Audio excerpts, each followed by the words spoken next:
Starting off this week of the Media Row podcast with someone who has worn so many hats. Maury Hanks, he's a private promoter, 20-year NBA scout, former Drake assistant coach, has done everything in the sports world, but he's known for putting out these tournaments that Drake will be playing in late November. He set up the Emerald Coast Classic. He set up the Iowa Bucknell game. He has set up a bunch of stuff that us basketball fans have watched for years. So really happy to have Maury Hanks on the show. That was set up by a great mentor and someone who is a great supporter of this podcast, and Mike Mahon, who you'll see him in Des Moines and all over the place during basketball season. So really appreciate that, Mike. But we have a great show today on the Media Row podcast with me, Justin Miller, of course, sponsored by Kelly's Little Nipper and Stevens Automotive and Sales. Hope you had a great Father's Day weekend. I know we did. Took my dad out to eat with my grandparents, and then also took my dad to the movie theater because they re-released Indiana Jones and the Last Crusade in theaters, which I don't know about you. I'm a diehard Indiana Jones fan. Now, are there some cheesy ones like Temple of Doom kind of sucks, Crystal Skull and Dial of Destiny? We can shove those aside. But Raiders and Last Crusade are like the best of best action movies in my opinion. And I used to dress up as Indiana Jones when I was a little kid all the time. Played it all the time in the living room outside.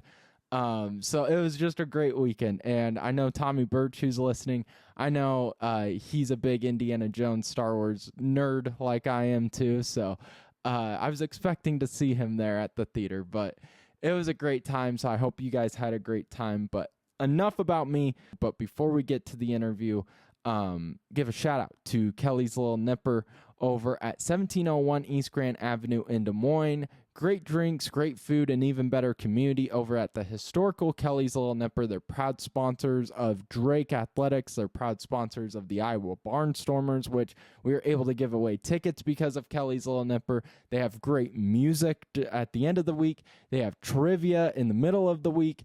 They are a great place to just have an amazing time. So go check them out at 1701 East Grand Avenue in Des Moines. Kelly's Little Nipper, proud sponsor of the Media Row podcast. When you go to Kelly's Little Nipper, make sure to let them know that Media Row sent you.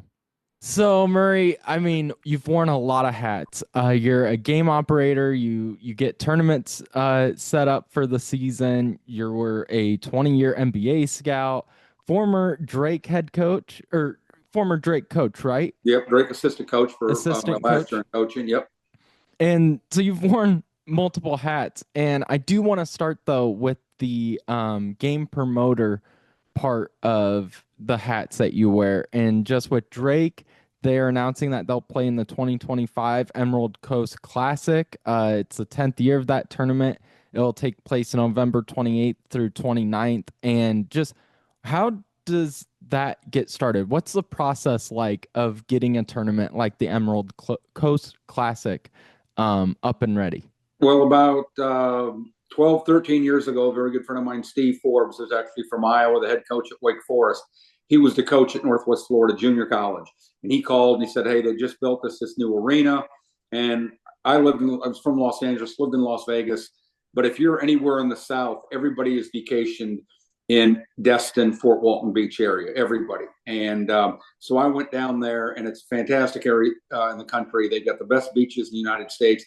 And they have this beautiful brand new 2,400 seat arena, all chairbacks. And so I had done tournaments all around the country, and I said, this would be a good place to come. And so I started the tournament about 10 years ago, as you said. And this year, as you said, November 28th and 29th, we're lucky enough to have Drake, Georgia Tech, DePaul, and LSU. And we're really looking forward to having those four teams down there. And it's very easy to get to for the fans from Drake.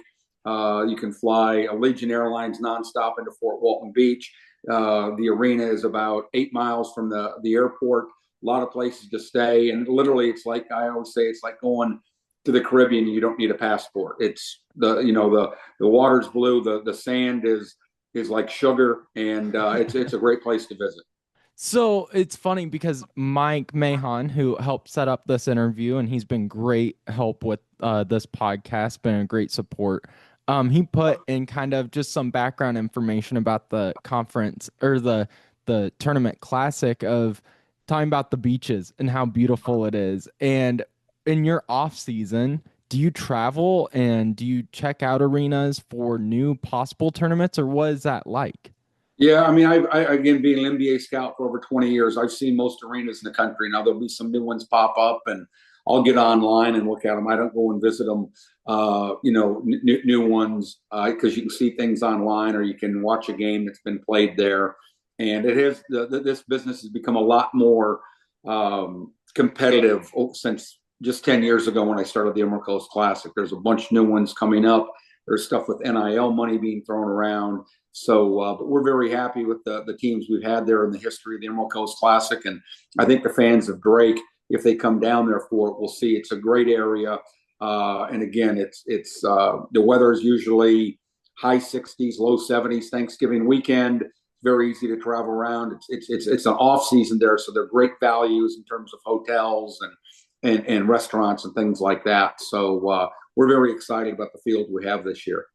Yeah, about that field, how do you pick the teams? Was Drake on like a list and were they high up on that list? What is that like? Yeah, well, CBS Sports Network is my TV partner, and they like to get the biggest schools possible. So again, we've had teams like one year in 2019. I think we had the best 14 tournament college basketball. We had three teams in the Sweet 16, three teams that were top 10 at that year. Florida State, Tennessee, Purdue, and we also had VCU. And we look for teams that have good track records in the past, good histories that will travel, which Drake will. You know, Drake fans have been known to travel, and so we just try to look for teams, not from all over the country, because again, I don't know if teams from California will bring a lot of fans down to Destin. But again, in the past, we've had Alabama there, we've had LSU a couple times. We've had a lot of teams from the Big Ten. We've had Iowa twice. We've had Illinois. Again, like I said, Purdue. So, like I said, teams come down there. They know it's going to be easy travel for the teams and their fans. I hire the best officials in college basketball, and again, it is a great location. And so, does that Drake connection, as someone who was an assistant coach with Drake, does it kind of put a smile on your face when you're able to get Drake to one of your tournaments? Well, yeah, I've worked with Brian Harden in the past. I helped with the getting the teams for the Cayman Islands Classic the year before, and I've talked to Brian about doing neutral site games and whatnot. And so he's very easy to work with. He understands scheduling at his level, that he's got to get out in front of it if he wants to play. What they call Power Four teams or things like that. So the fans of Drake should be very happy that they've got Brian there, because he really understands the landscape of scheduling today. So again, we're very excited about having Drake come down there in November. What do you remember about your time as a Drake assistant coach? It was cold. Mike will tell you, I got there. I came from San Diego State, and I lived on the third or fourth hole at La Costa Country Club, and a friend of mine had a condo there, so I lived with him. And Rudy Washington was one of my best friends in coaching, was very, very good to me. And I told him, if you ever got a job, I never came to visit, didn't interview. I just went in and told my boss at San Diego State I was leaving and going to join Drake. And I believe, if I'm correct, Mike would tell you, it snowed that year at the Drake Relays, and I was in a depression. and my family is, my mom and dad were raised in Sioux Falls, South Dakota. Actually, my dad's great uncle is one of Drake's legendary football players, allegedly. His name's Woody Hanks. And okay. I think he played in the 1930s, and that was my grandfather's uncle. And so he played there. My father was born in Corydon, Iowa, which I don't think is too far from Des Moines. And then my grandfather moved to Sioux Falls, and that's where they grew up. And actually, I was born in Clear Lake, South Dakota. I only lived there till I was 3, but I was soft. I grew up in Los Angeles, so cold weather was not my friend. That's why your tournaments are the Grand Cayman Islands, Destiny, Yes, Florida. I Destin, some respect places that. like that. Exactly. That's why when you brought up, the weather during Thanksgiving weekend, it'll be like 60s and 70s. I'm like, to Iowans, they're still gonna go swim in that ocean. Yes, yes. So the weather is usually, like I said, high 60s, low 70s. Are there like guidelines that you have to follow? Is there, you have to have certain amount of teams from this conference in a Yeah, certain amount of years? that's a good question. You can only have one team from every conference in what they Okay, call a multi-team event. So you couldn't have two Missouri Valley teams uh, or two Big Ten teams. So gotcha. that's one of the rules. You brought up too how just a lot has changed since you started this global sports management and putting on these tournaments. How much in the last few years with NIL and collectives, how much has that influenced setting up these tournaments? Oh, everything. I mean, that's one of the first questions people ask. Do we have any money for NIL? And again, we only have 2,400 seat arena. We're not, backed by ESPN or some business conglomerate. It's just me.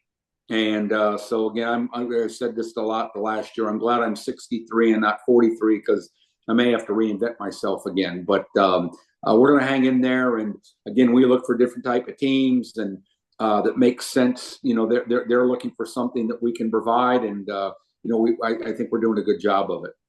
Yeah, so when did global sports management start? Was it 2000? Have you done it for now Yeah, no, 25 years? I actually, that's when I first started my foreign tour. But I started global sports management in 1991. I used to do exhibition games and things like that before the NC2A got rid of those. Then I turned in to start doing foreign tours, which I still do. I actually took break when Coach DeVries was there. I've known Coach DeVries about 20 years when he was an assistant at Creighton. I took them to Spain a few years ago. Oh And yeah, I remember when they went. I put that trip together for Spain. I've done foreign tours for Iowa State in the past. I've taken them to Italy and Spain.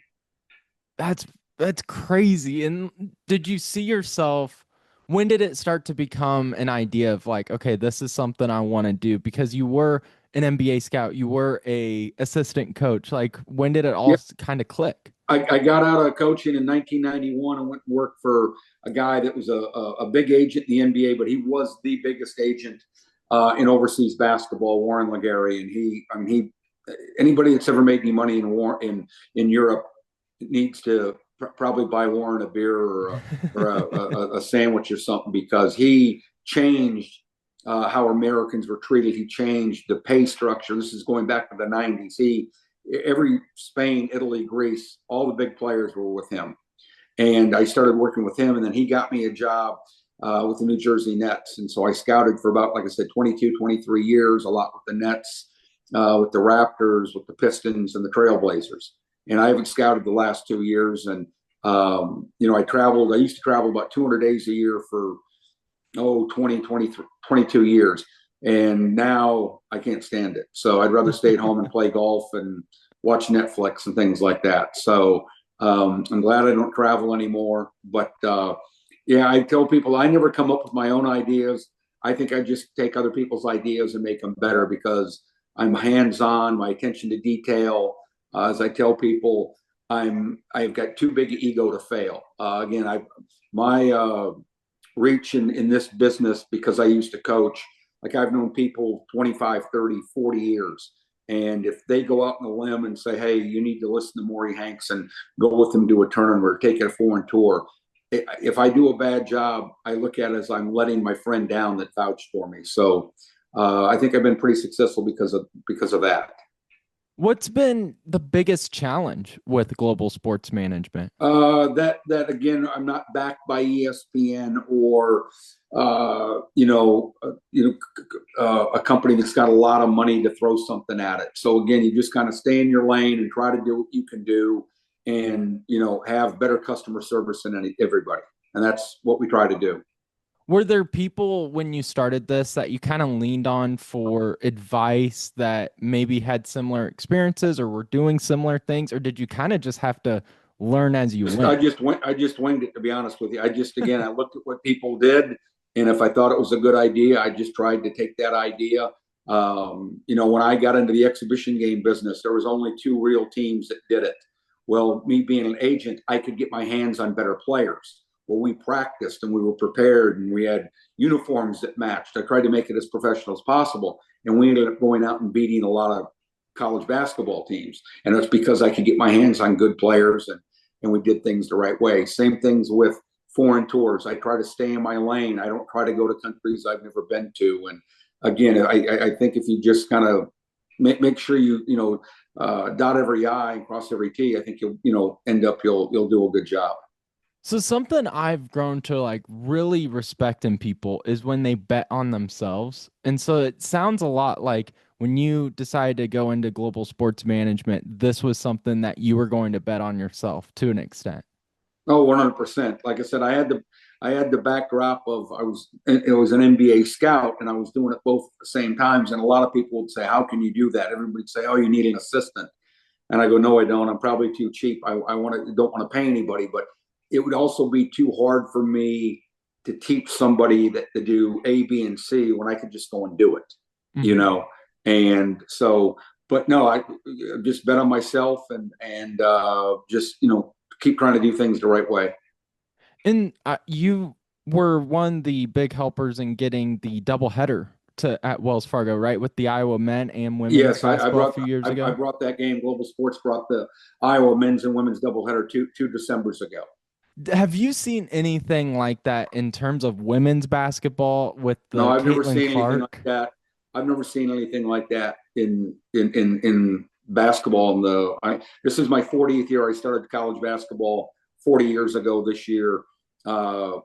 41 years ago this coming August. I was at UC Santa Barbara as a graduate assistant. So I've never seen anything like the phenomenon of Caitlin Clark and things like that. And I tell that to people, and most people believe me. Some people don't. And I would say, like the friends I golf with, or they'd say, "Well, what do you mean?" And I go, "Well, you watched the women's Final Four, right?" "Oh yeah, of course.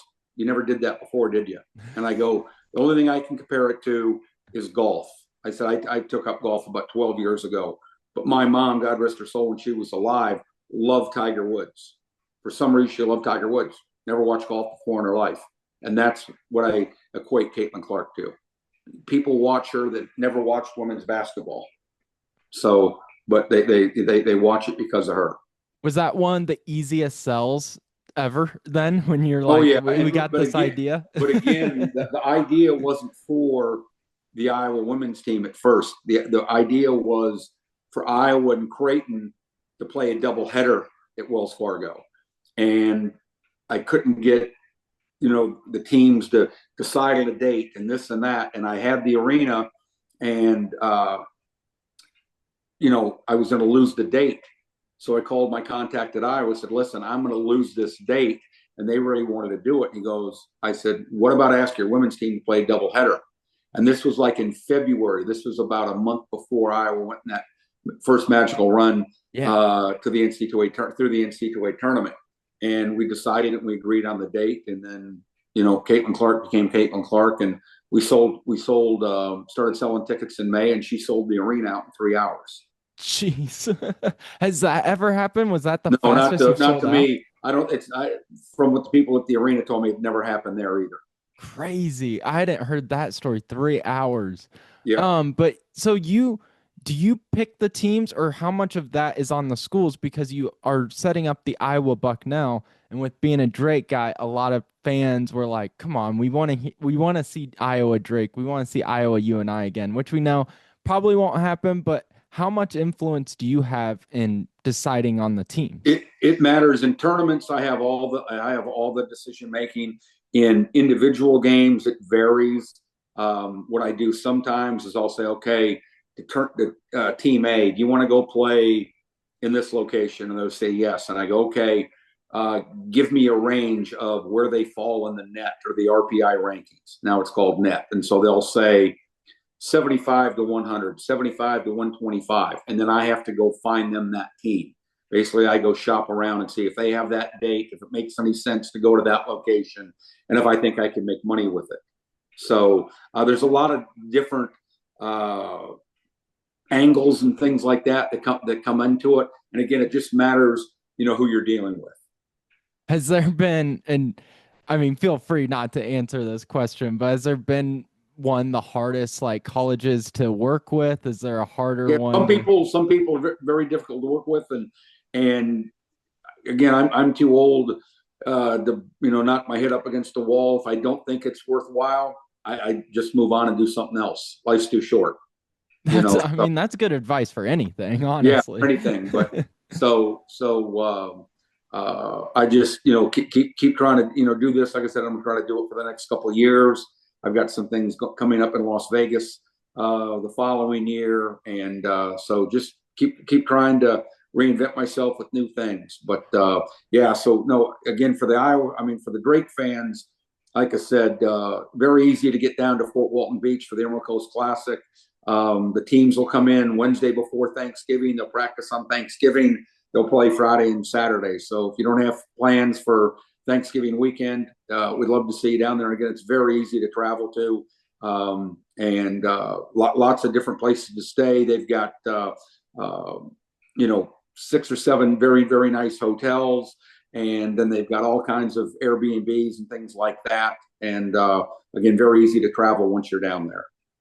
And I want to talk about your NBA scouting career and just how did you get in with being an NBA I scout? was working with this gentleman, Warren Legary, an agent, and he was good friends with the general manager of the New Jersey Nets. And they hired me. I was still working with Warren, and they basically paid me $5,000 to scout on the West Coast. And there was a lot of good players in the West Coast, and I did it for a year, and they seemed to like the work I did, and they gave me a full time job the next year. And I just stayed with it. What's been your favorite memory of looking back at those 20 years? Working for the Nets for the first 12 years. When we got there, the Nets hadn't been very good, and Rod Thorne, really, really wonderful man, into the Basketball Hall of Fame. He was our president, and one year we had 3 first-round draft picks and or three draft picks, and got Richard Jefferson in the draft, one of the Collins twins from Stanford. The next day, he traded for Jason Kidd, and it just completely changed the New Jersey Nets. And I think we went to 6 or 7 straight playoffs and the NBA Finals 2 years in a row. And that was a lot of fun. It was a lot of fun to work with Rod and Ed Stefanski, who was our general manager, whose son is the head coach of the Cleveland Browns.